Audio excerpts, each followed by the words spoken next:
Salut à tous, c'est Hugo de la chaîne NSS et aujourd'hui on va parler de masques. C'est pas la première fois que j'en parle sur la chaîne, puisque j'avais déjà fait un tuto sur l'outil Plume qui permet de créer des masques, mais aujourd'hui je voulais voir avec vous 3 manières assez créatives d'utiliser un masque, et la première manière vient du dernier clip de Miley Cyrus feat. Dua Lipa, et vous allez voir de quoi je parle dans Premiere Pro.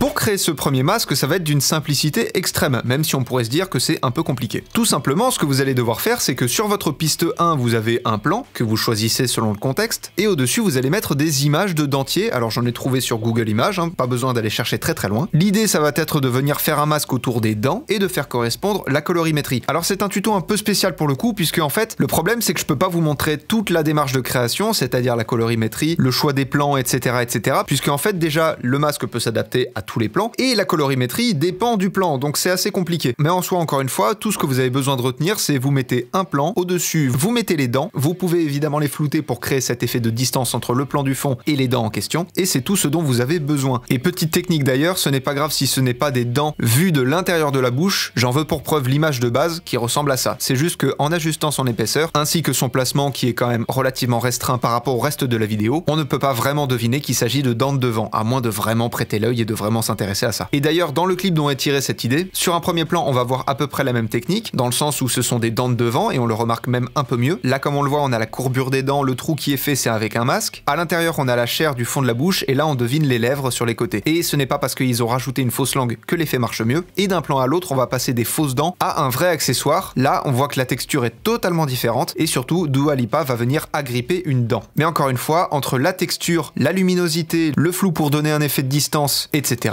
on voit que du passage à l'autre, ce n'est pas le même. Et on perd même la fausse langue sur le premier plan. Bref, retour sur Premiere Pro. Pour notre deuxième effet, on va passer au travers de quelque chose. Alors moi j'ai choisi une fenêtre, mais ça peut être une porte, ça peut être à l'intérieur d'un objet ou je ne sais quoi, c'est libre à vous de choisir. Mais surtout le plus intéressant, c'est d'arriver d'un angle improbable. Là, on est face à une fenêtre, et comme vous le voyez, on va arriver au-dessus de la route. On est d'accord, c'est un angle impossible. Là encore une fois, l'idée elle est toute simple, vous avez votre fenêtre, avec votre outil Plume de l'effet opacité, vous allez faire un masque. Donc si c'est une fenêtre, vous vous cassez pas la tête, vous faites 4 points, vous inversez le masque et vous avez votre masque. Sur votre rush, vous faites un clic droit, un briquet, ok. Je vais activer le chronomètre de position et de échelle. J'avance un petit peu dans mon image. Je vais zoomer jusqu'à passer au travers de ma fenêtre. Je reviens un petit peu en arrière. Là, je vois que je suis un peu trop bas, donc je vais remonter ma position et je décale un peu mon image clé. Puis, vous cliquez sur la petite flèche à côté du chronomètre de échelle. Vous sélectionnez la première image clé et vous allez venir la tirer au maximum vers la droite. Vous sélectionnez la poignée de la deuxième et vous allez la monter au maximum en la tirant également vers la droite. Ce qui fait que ça vous donne ceci dans le mouvement, quelque chose d'un petit peu progressif au début et qui accélère de plus en plus pour passer au travers de la fenêtre. Vous mettez un rush en dessous de votre fenêtre et là vous avez votre mouvement qui se fait. L'utilité d'ailleurs d'utiliser des images plutôt que des vidéos, c'est que d'une part on va pouvoir faire le masque à l'intérieur d'une séquence et après on va pouvoir animer cette séquence et le masque suivra automatiquement puisque le masque sera déjà imbriqué dans l'image, ce qui me permet de créer ce genre de transition très rapidement par rapport à un suivi de masque qui aurait pris beaucoup plus de temps. Et en dessous c'est tout bête, on a juste positionné une vidéo. Comme quoi des fois les choses peuvent paraître compliquées, mais au final sont pas si dures que ça. Et la dernière animation, ça va être de modifier l'emplacement du masque en fonction de la musique. J'avais déjà fait un tuto sur comment animer un élément au rythme de la musique, c'est un peu le même principe, je vous fais écouter d'ailleurs.